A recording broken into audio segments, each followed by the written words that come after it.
Bismillahirrahmanirrahim. Alhamdulillahirabbil alamin. Allahumma shalli wa sallim ala sayyidina Muhammadin miftahi babi rahmatillah adada ma fi ilmillah salatan wa salaman daimaini bidawami mulkillah wa ala alihi wa ashabihi wa man walah wa la hawla wa la quwwata illa billah. Subhanaka la ilma lana illa ma 'allamtana innaka antal alimul hakim wa tub 'alaina innaka antat tawwabur rahim. Alhamdulillah, bersyukur kepada Allah yang telah mengumpulkan kita dalam majlis yang penuh dengan berkah ini. Mudah-mudahan dengan berkumpulnya kita di dunia dalam kebaikan, mudah-mudahan kita berkumpul di akhirat dalam surga Allah Subhanahu wa taala. Amin amin ya rabbal alamin. Salawat serta salam selalu tercurah kepada baginda junjungan kita Nabi Muhammad sallallahu alaihi wasallam, atas keluarga beliau dan sahabat-sahabat beliau dan seluruh orang-orang yang mengikuti ajaran beliau hingga akhir zaman. Malam ini kita melanjutkan hadis Arba'in an-Nawawiyah, yaitu memasuki hadis yang ke-15.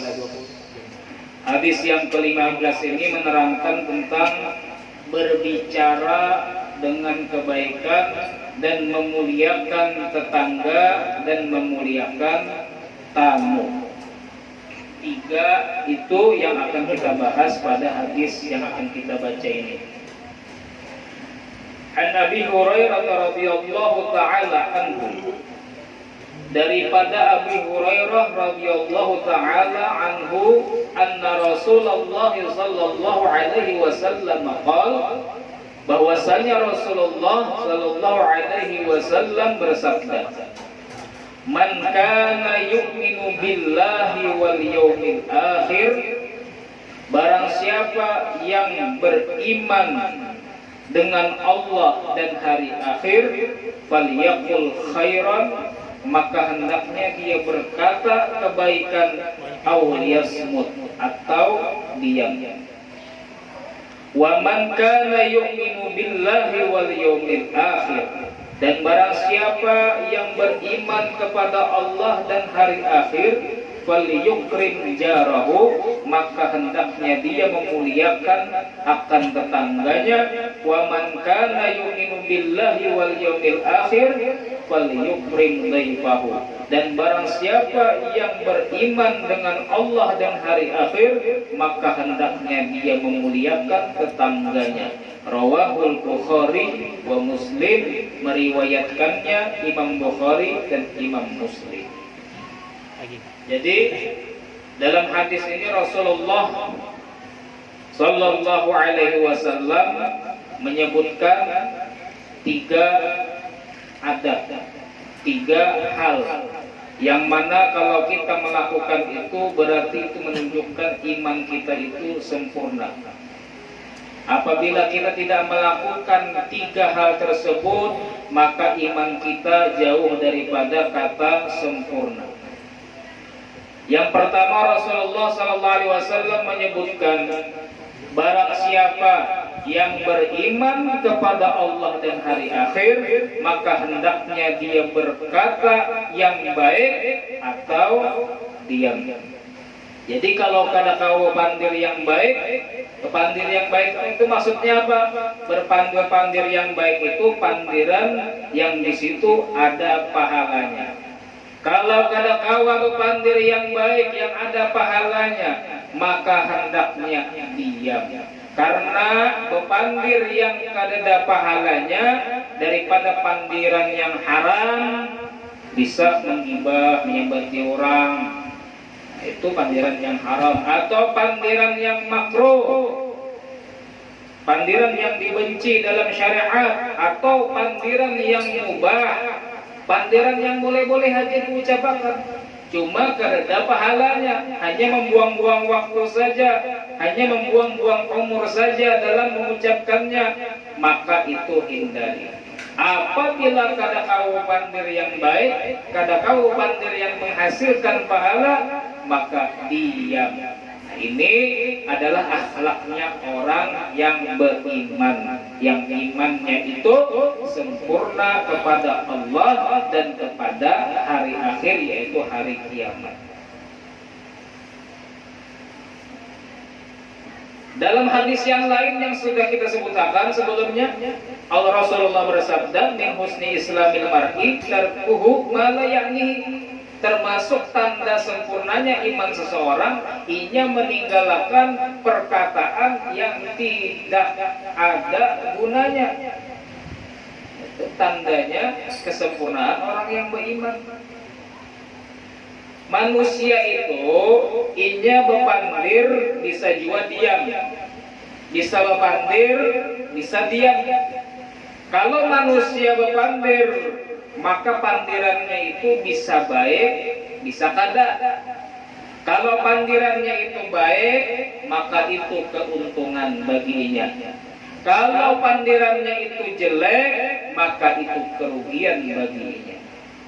Dan manusia itu apabila dia diam, maka diamnya itu kadang-kadang berdiam baik, kadang-kadang berdiam yang jelek. Kalau berdiamnya itu berdiam yang baik, maka itu keuntungan bagi dirinya. Kalau berdiamnya itu berdiam yang jelek, maka itu kerugian bagi dirinya. Maka dikatakan dalam syarah kitab ini bahwasanya hendaknya kita ini mengambil keuntungan dari bicaranya kita dan diamnya kita. Kalau kita bicara, usahakan ada untungnya. Kalau kita diam, usahakan ada untungnya. Jadi bicara kita ada untungnya, diam kita ada untungnya. Nah, jadi sebelum kita berpandir, berpikir dulu ada untungnya. Kita hendak berdiam, ada untungnya kita berdiam nih. Apa lebih baik berpandir daripada diam? Jadi ada kalanya kita lebih baik berpandir daripada diam. Ada kalanya kita lebih baik diam daripada berpandir. Jadi cari keuntungan, Jasidin tadi. Cari keuntungan daripada berpandirnya kita atau diamnya kita. Kalau ada untungnya jangan berpandir, kalau ada untungnya jangan berdiam. Jadi pandiran manusia itu terbagi menjadi 4. Pandiran manusia terbagi menjadi 4. Ada pandiran yang berbahaya. Itu pertama, berbahaya. Pandiran yang berbahaya ini kita harus berdiam, artinya jangan dipandirakan. Kalau sudah kita pikirkan nih, kalau aku pandirakan bahaya nih, bisa bakal lahian. Kalau kupandirakan ini bisa bercimpasan, kalau kupandirakan ini bisa putus silaturahim, kalau kupandirakan ini bisa dimuari orang apa, bisa ada dikawani orang lagi apa. Maka kalau misalnya pandiran yang anak kita pandirakan tadi berbahaya, maka jangan dipandirakan. Atau berpandir tadi bisa masuk neraka, anak menyambati orang, bahaya nih kalau menyambati orang. Timbul pada sempat minta maaf lawannya, masuk neraka, bahaya ini, jangan dipandirakan. Hendak menyambati orang, orangnya kada, berarti apa namanya menggosip atau menggibah. Lalu hendak tempatnya menggosip lawan orang, kata nah. Seorang ini tahu juga lawan aib yang dipandirakan tadi, hendak benar jiwa pandir. Tapi ingat, ini bahaya nih. Kalau sawat aku umpat berpandir jua dan umpat mendengarkan di sini jua, ini bisa membuat aku celaka masuk neraka. Kada usah dipandirakan. Jadi kalau pandiran itu berbahaya, maka jangan dipandirakan. Wajib kita berdiam. Ya, kemudian yang kedua, pandiran yang di dalamnya ada bahayanya, ada manfaatnya. Itu yang kedua. Pandiran yang ada bahayanya, ada manfaatnya. Maka pandiran yang ada bahayanya dan manfaatnya jangan dipandirakan dua. Aku kalau mandirakan ini ada yang dapat untung, ada yang tidak dapat untung. Ada yang bahagia, ada yang kada, kalau usah dipandirakan. Karena itu pandiran yang ada mudaratnya, ada manfaatnya. Baik bagi diri seorang atau bagi orang lain. Mudarat dan manfaatnya tadi. Kemudian yang ketiga, pandiran yang tidak ada manfaatnya dan tidak ada bahayanya. Pandiran yang kada manfaatnya dan kada bahayanya. Pandiran yang kayak ini lebih baik ditinggalkan. Walaupun kalau dipandirakan kada berdosa, dipandirakan kada masuk neraka, dipandirakan kada untungnya juga, kada menambah pahala. Maka pandiran ini lebih baik jangan dipandirakan, karena itu hanya membuang-buang waktu, membuang-buang umur untuk ucapan-ucapan yang sia-sia. Bagusnya diucapkan zikir, salawat kepada Nabi, baca istighfar kepada Allah Subhanahu wa Ta'ala. Kemudian yang keempat, yang terakhir, terakhir ini yang bagus, yaitu pandiran yang ada manfaatnya. Pandiran yang ada manfaatnya, menasihati orang, itu pandiran yang ada manfaatnya. Berzikir, bersolawat kepada Nabi, membaca Al-Quran, memberikan solusi kepada orang ketika kawan bertakun, aku ini ada masalah, curhat pengarannya, maka pian memadahkan solusinya, memadahkan jalan keluarnya. Ucapan pian tadi ucapan yang ada manfaatnya, ucapan aja itu, karena itu berpahala, menguntungkan pian di dunia maupun akhirat. Di dunia kenapa? Pian diisi kawan, nyatainya ketujuan pian karena pian memberi solusi. Di akhirat apa? Di akhirat pian mendapat pahala daripada membantu hajatnya orang muslim yang minta solusi kepada pian. Jadi kalau pandiran ada manfaatnya, pandirakan itu. Pandiran yang berpahala, pandiran yang menguntungkan pian. Jadi 4 pandiran tadilah. Ulun ulangi lagi. Pandiran yang pertama adalah pandiran yang membahayakan. Pandiran yang kedua adalah pandiran yang membahayakan dan bermanfaat. Pandiran yang ketiga adalah tidak membahayakan dan tidak bermanfaat. Pandiran yang keempat adalah pandiran yang bermanfaat. Yang paling dianjurkan kita untuk mengucapkannya adalah pandiran yang terakhir tadi, pandiran yang bermanfaat. Ini bagus banget kalau pian setiap hadir itu membawa buku, membawa pulpen, dicatat, dibaca-baca. Ada kena kenangan sagan anak pian, sagan cucu pian, ada kenangan pian. Kalau sudah meninggal tuh abah tujuh bener hadir majelis, kada hadir majelis suara, tapi sidin mencatat juga. Ada hasilnya sagan cucu, kenang-kenangan sagan cucu, imung cucu. Jangan mengandalkan HP terus, oh ini mengandalkan HP, rekam video, kawaji ada aja HP aja. Jangan, HP itu bisa hilang, HP itu bisa kadang-kadang hang, karena kalau hidup lagi kayak apa? Alih. Kalau catatan itu, kecatatan ini paling nyaman sudah disimpan di rumah. Walaupun hilang juga, di rumah aja hilangnya juga, tidak kemana-mana. Kalau HP ini dibawa kemana-mana, HP ini rancak kayak orang hilang sudah. Kalau pada berduit, terjual lah HP tadi itu. Kemudian Luqman Al-Hakim, pernah beliau bernasihat kepada anaknya. Luqman Al-Hakim ini terkenal orang yang ketujuh menasihati anaknya. Perhatian benar lawan anak. Nah ini ayah yang bujur-bujur itu. Anak itu jangan dibiarkan semaunya aja, hendak kayak ini, hendak kayak itu kelakuan, jangan. Orang tua yang baik itu orang tua yang sering menasihati anaknya supaya menjadi orang yang baik. Di antara nasihat Luqman Al-Hakim kepada anaknya, laukanal kalamu min fiddah, seandainya berbicara itu daripada perak, kana sukutu min dhahab, maka diam itu daripada emas. Orang berpandir, pandirannya bagus banget. Pandirannya tuh pokoknya teratur banget. Atau berceramah, bagus banget berceramah. Ketahuilah, seandainya berpandir tadi itu adalah perak, maka diam adalah emas. Jadi kalau dibandingkan orang yang banyak pandir lawan orang yang berdiam, bagusan orang yang berdiam. Maka dikatakan oleh para ulama, paling baik di antara kalian ketika berkumpul adalah yang paling banyak berdiam. Ketawa aja, kureng aja, orang berkesahannya kureng aja, ketawa aja serangan. Orang ketawa 4 jua, orang kureng 4 jua. Bagus, itu lebih aman. Kenapa lebih aman? Karena ini orang pendiam, orang berpandir beratannya berdiam aja. Keuntungannya apa? Keuntungannya kalau orang berkisah yang baik, kalau orang berpandir yang baik, ini dapat juga kebaikannya. Kalau orang berpandir yang jelek, inya kada dapat kejelekannya, inya kada dapat dosanya.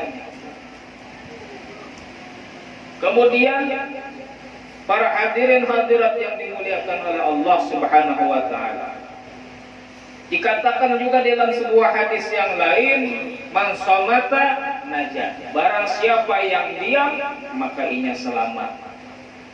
Banyak kalau orang mekelahi gara-gara muntung ini banyak. Wayang ini kada muntung lagi tulisan di WA, tulisan di Facebook, mekelahian di komentar tuh. Banyak orang berkelahi, putus hubungan silaturahim gara-gara pandiran. Maka orang yang pendiam selamat dia.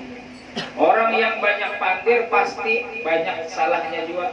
Orang yang banyak pandir itu pasti banyak salahnya. Jangankan kita orang awam, orang penceramah aja banyak bisa tersalah tuh menyampaikan, lalu ribut masyarakat.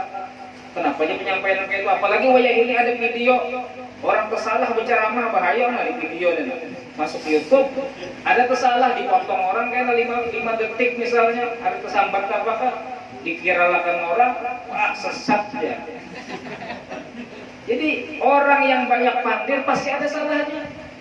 Ulun dalam pengajian kadang-kadang ada juga salahnya. Salahnya lu tadi itu penyampaian di masjid tadi itu salah. Rancang juga kayak itu. Tapi guru yang jujur apabila salah ini wani menjurakan kayak pas sudah pengajian pulang tadi tersalah, minggu semalam ada tersalah penjelasannya. Jadi yang bujur itu yang kayak ini, nah itu guru yang bujur. Tapi kalau berdiam aja dia aja salah udah sopan lah yang ngaku. Padahal orang kada alim kena. Padahal kalau berpandir itu dasar ada tuh, nah luputnya tuh ada aja tuh. Makanya tadi itu lebih baik berdiam daripada berpandir. Orang yang pendiam maka orang itu selamat. Di antaranya orang yang pendiam itu yang didapatkannya apa? Amanun min tahrifil lazzi, aman daripada salah pandir. Wa ismatun min zaygin nubki, dan dia terjaga daripada kesesatan pembicaraan. Kadang-kadang kada sengajanya, kiranya mujur aja sudah. Ketika menyampaikan ternyata menyesatkan orang, maka orang yang kada berpandir, orang yang pendiam, inya selamat daripada kesesatan ucapan. Kemudian inya selamat daripada fudulil qaul, berlebihan dalam berpandir yang kada bermanfaat. Kemudian orang yang pendiam tadi inya mendapatkan haibah, wibawa yang besar. Orang kalau banyak berpandir apalagi melawak terus, maka kurang wibawanya. Lihat pian orang yang berceramah itu mah lucu aja gobiannya, wibawanya hilang. Ada lagi orang kayak apa namanya takzim itu kurang sudah, haibahnya itu kurang sudah. Tapi kalau orang itu berceramah lucu juga sedikit-sedikit itu, maka haibahnya tinggi. Coba lihatin guru bahit kayak apa sih dia? Biasa aja pengajian sih dia. Kada ada kayak orang mau ketawaan macam-macam, kada ada. Tapi kayak apa? Haibah sidin, wibawa sidin sangat besar. Orang tuh bertamu lawan sidin itu menggatar. Orang tuh hendak bertamu lawan sidin itu baca istighfar dulu, kalau pina sidin dikasat lah bahaya aku nih, banyak banget maksiat.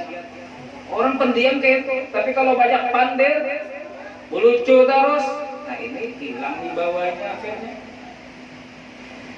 Jadi ada satu perkataan dan ada satu kisah bahwasanya ada seorang datang kepada ulama, wahai kiai, nasihati bang ulun, nasihati ulun, berikan wasiat lawan ulun. Maka kiai tadi bebandir, aku hendak menasihatkan lawan ikam, kalau ikam hendak.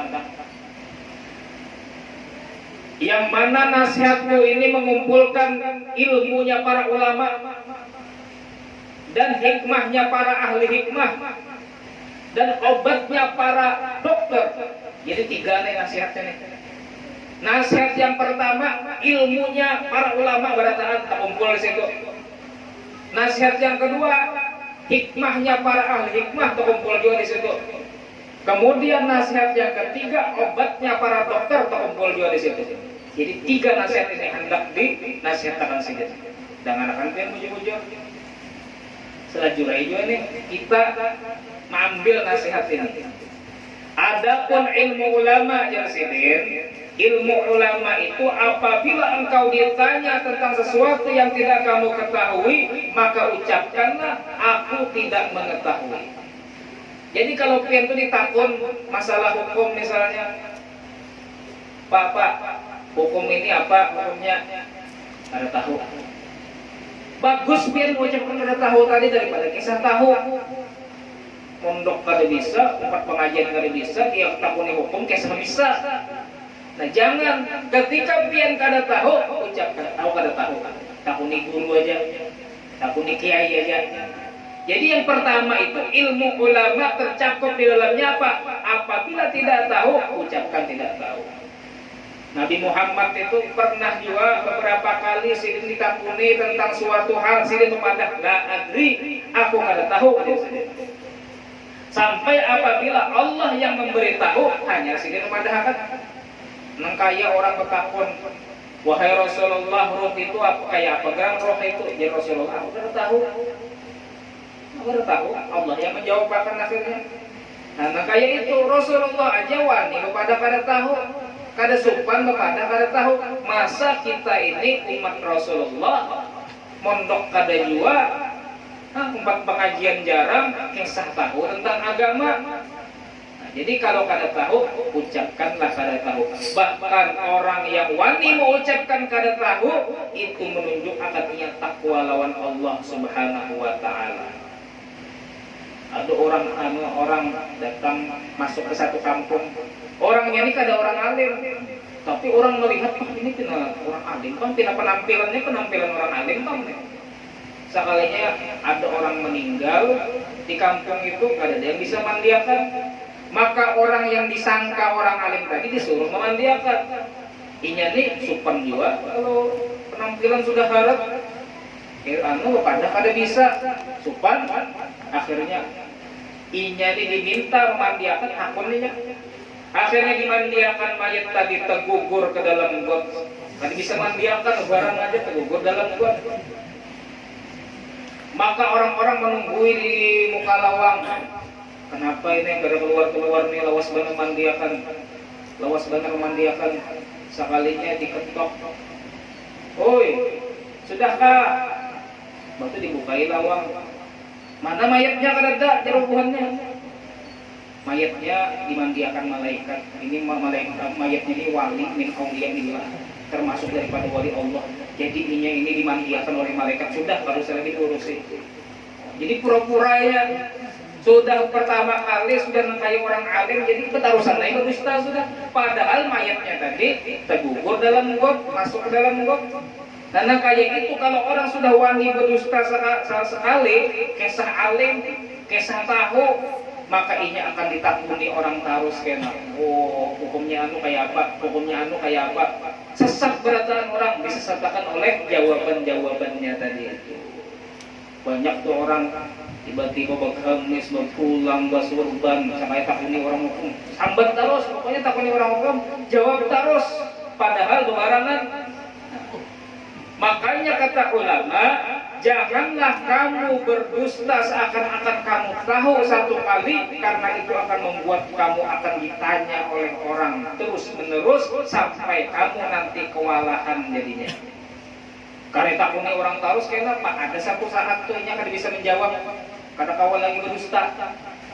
Tapi kalau inya ketika ditakuni orang inya bepadah kada tahu sudah tidak ada masalah lagi. Paling orang yang melajarinya. Kalau inya bepadah kada tahu, akhirnya orang melajarinya sampai jadi orang yang tahu. Tapi kalau yang berdusta mulai pertama kali tadi, inya kesah harap, inya kesah tahu lawan ilmu, ternyata kesahnya aja pura-pura aja, inya kan ditakuni orang tahu sampai inya kewalahan, kada bisa lagi berdusta dalam menjawab pertanyaan tadi. Jadi paling baik itu katakan aku kada tahu. Ujar Imam Syafi'i. Jadi Imam Syafi'i, aku jadi Imam Syafi'i mendengar, menyaksikan langsung Imam Maliki itu guruku, yang mana sidin itu ditanya 48 pertanyaan. Ini yang disaksikan Imam Syafi'i. 48 pertanyaan dan sidin menjawab pertanyaan tadi 32 pertanyaan. Di antara 48 pertanyaan itu sidin menjawabnya aku kada tahu. Pertanyaannya 48. Yang sidin jawab aku kada tahu 32. Itu yang disaksikan oleh Imam Syafi'i. Maka berapa yang kada disaksikan oleh Imam Syafi'i, Imam Maliki ini menjawab dengan jawaban aku kada tahu. Ini Imam Maliki itu kada sopan menyambat aku kada tahu. Masa kita Imam Maliki lain, Imam Syafi'i lain, Imam apa? Wani menjawab pendusta kesah tahu pada taat. Ada kawa. Di TV itu ada acara tanya jawab. Setiap ada pertanyaan jawab terus. Oh, itu hati-hati itu ya. Itu banyak melesetnya. Itu banyak kesalahnya daripada ujurnya, hati-hati. Yang sekali ditakuni itu langsung jawab. Sekali takuni langsung jawab, sekali takuni langsung jawab. Kupikirnya satu mata aja. Pak Ustadz misalnya, atau Bu Ustazah, hukumnya ini apa? Langsung jawab. Pun tentu bujur lagi kan. Orang butuh pikir dulu, pikir. Maka jadi hati-hati. Yang pertama itu tadi itu daripada nasihat Rasulullah, apabila tidak mampu berucap yang baik maka berdiamlah. Diceritakan pula Imam Asy-Sya'bi pada suatu kali sidin ini ditakuni tentang suatu pertanyaan atau pertakunan. Sudah pertama tadi takuni berarti pertakunan kalau lain pertanyaan. Jadi sidin ini ditakuni satu pertakunan. Apa? Kemudian sidin menjawab, la adri, aku kada tahu ya sidin. Lalu yang bertakun tadi menguluti, meremehkan. Apa ikan ini? Pian ini, maka Pian ini orang yang alim terkenal di Irak ini. Pian ini orang yang sangat alim. Kenapa? Pian pandir kada tahu. Memberi supan aja Pian ini. Maka sidin mepandir, aku kan udah supan ya sidin. Tahulah ikan, malaikat itu dulu memandir lawan Allah. Padahal malaikat itu adabnya tinggi benar, ilmunya tinggi benar. Tapi malaikat kada ada sopan memandir lawan Allah. Subhanaka la ilma lana illa ma 'allamtana. Ya Allah, aku tidak punya ilmu ya Allah. Jadi malaikat padahal alim benar. Ya Allah, kami kada ada bisi ilmu kecuali yang Pian ajarkan lawan kami. Itu malaikat. Masa kita ilmu yang secuil merasa kita ini alim benar, sudah jauh benar kita ini. Maka jadi musibah kan ada supannya. Aku malaikat tadi yang alim benar lebih daripada kita. Kada supan menyambat, kada berisi ilmu. Kemudian nasihat yang kedua daripada Rasulullah dalam hadisnya tadi, barang siapa yang beriman kepada Allah dan hari akhir, maksudnya barang siapa yang sempurna imannya kepada Allah dan hari akhir, maka hendaknya dia memuliakan tetangganya. Nah, ini membahas memuliakan kepada tetangga. Memuliakan tetangga itu kayak apa gerang? Memuliakan tetangga itu diantaranya hendaknya kita ini merasa cukup dengan apa yang kita miliki. Merasa cukup dengan apa yang kita miliki. Kemudian jangan kita berharap harta tetangga kita. Jangan berharap gitu nah, melihat tetangga lebih sugih, melihat tetangga lebih nyaman, berharap hati ini nah. Mudahan dibaringinya, mudahan dapat dibaringinya duit, mudahan dibaringinya kuah, mudahan dibaringinya durian. Berharap tetangga jangan. Jangan berharap-harap lawan tetangga, jangan berharap hartanya tetangga. Kemudian wa an yamna'a adzahu anhu, jangan mengganggu tetangga. Jangan mengganggu tetangga. Kemudian sabar atas gangguan tetangga. Kalau tetangga itu mengganggu, sabar. Jangan sampai berkelahian sesama tetangga. Jadi ada satu kisah. Dulu itu ada yang bernama Ibrahim bin Adham. Malik bin Dinar. Malik bin Dinar ini orang yang soleh. Sidin bertetangga lawan orang Yahudi. Orang Yahudi ini setiap harinya kotoran behera tuh, nah, itu disalurkannya ke rumahnya Malik bin Dinar. Jadi ada got kayak itu, ada got. Jadi kotorannya itu disalurkannya ke rumah Malik bin Dinar. Rumah Malik bin Dinar itu ada gotnya juga di bawah. Maka setiap hari Malik bin Dinar ini membersihkan kotoran dari itu. Bersihkan, sabar orangnya. Kada ada juga komplain lawan tetangga tadi, kada ada juga menagur gitu. Berarti yang setiap hari dibersihkan. Karena mengalir pulang tahir tadi ke rumahnya Malik bin Dinar dibersihkan pulang. Tiap hari kayak itu. Kada pernah sama sekali Malik bin Dinar ini protes lawan tetangga tadi. Jadi orangnya ketika dizolimi oleh tetangga berdiam diri, kada mau membalas. Sampai tetangganya yang beragama yang Yahudi tadi itu heran lawan Malik bin Dinar. Lalu berpandir lawan Malik bin Dinar. Wahai Malik bin Dinar, aku telah mengganggumu, sedangkan engkau sabar dan tidak sama sekali protes kepada diriku. Maka Malik bin Dinar mengatakan, Rasulullah SAW pernah bersabda, "Mazala Jibril yusini bil jari hatta zanantu annahu sayuwarrisuni." Rasulullah dulu pernah berpandir. Ujar Rasulullah, Jibril itu selalu mewasiatkan kepada diriku agar baik dengan tetangga, sehingga aku menyangka tetangga itu dapat warisan juga. Jadi Jibril itu dulu ketika semasa Rasulullah hidup, Jibril itu sering benar datang lawan Rasulullah berpandir tetangga. Wahai Nabi Muhammad, tetangga jagai tetangga, jangan diganggu tetangga, baik-baik lawan tetangga. Itu nasihat Jibril lawan Rasulullah. Rancak banget Jibril madahi itu. Ini yang dikatakan oleh Malik bin Dinar. Rasulullah rancak diwasiatnya gitu. Sampai-sampai Rasulullah, aku menyangka bahwasanya tetangga itu dapat warisan juga. Saking Jibril itu rancak benar mewasiatkan baik lawan tetangga. Cuma warisan kada ada bang. Ini sini menyangka aja kalau tetangga itu dapat warisan, karena jangan tetangga ambatan apa bagi warisan. Jangan tetangga kalian minta warisan juga, aku dapat warisan juga. Rasulullah diwasiati Jibril ya, bahwasanya baik-baik lawan tetangga. Sampai-sampai Rasulullah menyangka tetangga dapat warisan juga. Ayo bagi dia warisan dengan aku. Jangan, salah paham. Maka orang Yahudi tadi menyesal dan masuk Islam karena baiknya akhlak Malik bin Dinar. Nah, ini kisah orang yang baik lawan tetangga. Kemudian apabila tetangga itu sakit, maka haknya tetangga mendatanginya. Mendatangi orang yang sakit tadi itu, ditakuni kayak apa yang sakit, kayak apa keadaan wayah ini, itu ditakuni. Kemudian apabila ada tetangga yang meninggal,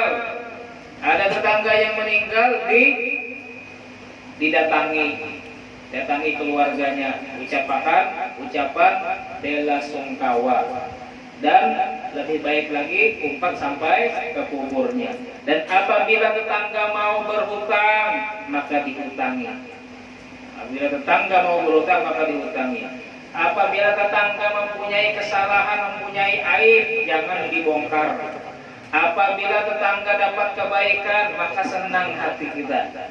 Senang juga kita, tetangga senang, kita senang juga. Apabila tetangga dapat musibah, maka sedih juga. Kemudian Jangan bertinggi-tinggian, jangan meninggikan rumah pada tetangga. Nah, jangan meninggi rumah pada rumah tetangga. Supaya apa? Supaya angin kada terhalang masuk ke rumah tetangga. Kecuali tetangga tadi berdutinya, misalnya ini rumah sudah tibah sudah rumah, lalu ini mau ulah rumah di tengah-tengah rumah tadi itu, serahinya lagi. Kalau misalnya ada rumah halus, lalu pian hendak mengolah di sini gonong, padahal di sini sudah ganal tinggi rumahnya, pian hendak mengolah tinggi ulang rumah, tertutup angin segan masuk ke rumah tetangga tadi, maka ini orang yang kada baik lawan tetangga. Jadi pikiran dua tetangga tadi kayak apa anginnya masuk ke rumah tuh hawakah kada. Kemudian apabila membuat kuah berlebih dibagikan lawan tetangga, walaupun kuahnya aja. Tapi kalau ada ayamnya lebih baik lagi. Yang dimaksud dengan tetangga itu adalah orang yang berdiam di rumahnya. Tetangga itu orang lain yang berdiam di rumahnya yang ada hubungan mahram, tetangga juga masuk. Dan rumah yang lengket dengan rumahnya, maksudnya berhigaan kayak rumah kontrakan tuh tangga benar tuh, rumahnya bersambung kayak itu nyata tangga benar tuh. Kemudian 40 rumah sebelah kanan, sebelah kiri, muka belakang itu tetangga berataan. Nah, itu kita harus laksanakan hak-hak tetangga kita semuanya tadi. Kemudian yang terakhir, daripada nasihat Rasulullah, barang siapa yang imannya sempurna kepada Allah dan hari akhir, maka hendaknya dia memuliakan tamunya. Yang terakhir selesai, memuliakan tamunya. Memuliakan tamu itu bagaimana?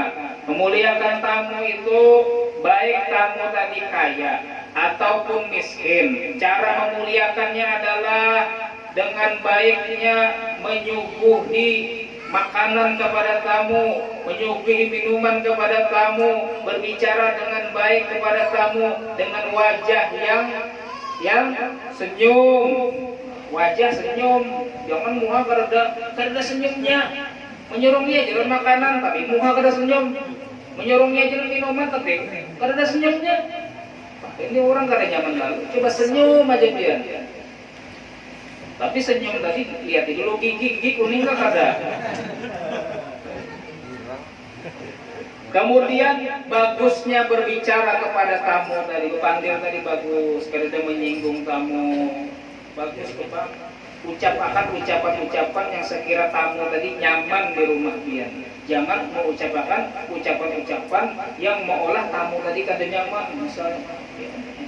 Jadi kada tati-tati misalnya panggil ke di hadapan tamu. Kemudian menyediakan kasur sagan tamu, siap kasur sagan tamu kalau ini hendak bermalam biar jangan diusir tamu tadi. Kecuali lebih daripada 3 hari boleh dia mengusir. 3 hari pengapalan tamunya pulang yang salah. Jadi kalau ini hendak menginap sehari 2 hari usahakan dia jamu tamu tadi. Kayak apa ini makanannya? Masalah makanan tamu, minuman tamu itu sesuai dengan makanan pian, minuman pian sehari-hari. Kada usah pian memaksakan. Itu dipadahkan oleh ulama kayak itu.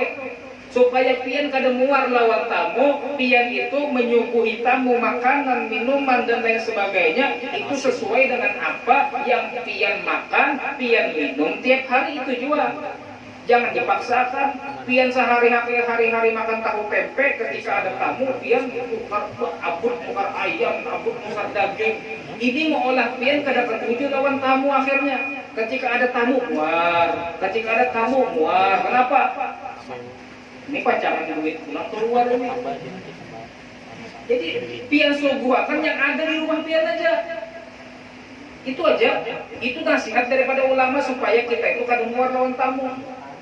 Tamu itu paham juga kita sudah. Ini yang didatangi orang sakit. Inya paham. Oh, orang sakit makanannya kayak apa? Tahu aja ini.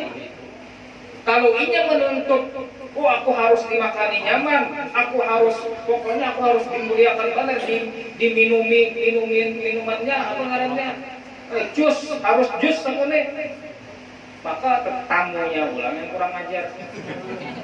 Jadi ketika kita bertamu, kita harus juga melihat kondisi orang-orang, orang makanannya apa, disuruh jangan tersinggung kita, itu memang kemampuannya. Jangan malah bertagih, aku ini tamu ya, aku ini kan tamu itu raja, tukarakan bang nasi bungkus, tukarakan aku hendak ini, jangan, ini tamu kurang ajar. Jadi tamu itu terima apa yang disuguhkan oleh orang tuan rumahnya. Kemudian daripada memuliakan tamu tadi, mendudukkan tamu di depan dan memberinya makan 3 hari dengan ukuran kemampuannya. Kemudian bercengkrama dengannya dengan lemah lembut. Daripada adab memuliakan tamu, hendaknya wayang bagi khadam tahu bin nafsi, maka kita melayani tamu itu melayani seorang, jangan menyuruh orang.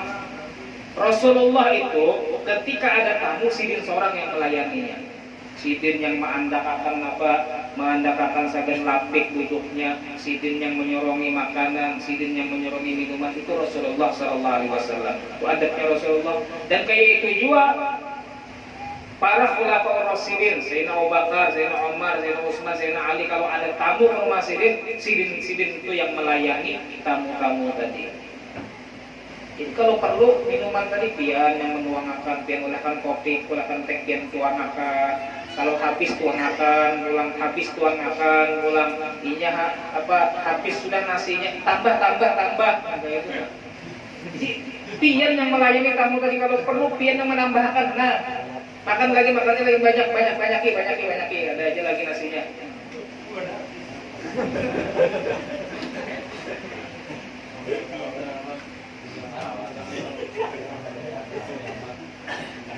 Nah, mudah-mudahan Allah Subhanahu wa taala menjadikan kita orang-orang yang beriman dengan iman yang sempurna. Allah jadikan kita orang-orang yang bisa menjaga lisan kita.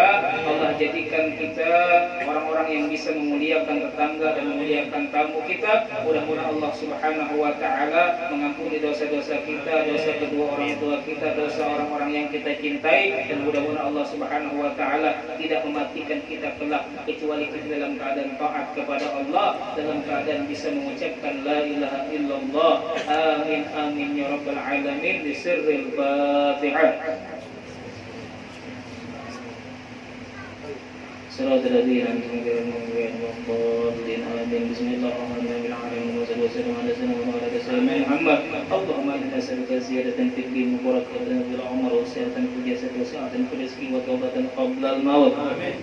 وشهادة عند الموت ومغفرة بعد الموت وعفوا عند الحساب وأمانا من العذاب ونصيبا من الجنة ورزقنا النظر إلى وجهك الكريم برحمتك يا أرحم الراحمين. صلى الله على سيدنا محمد وعلى آله وصحبه وسلم. الحمد لله رب العالمين. تقبل الله منكم.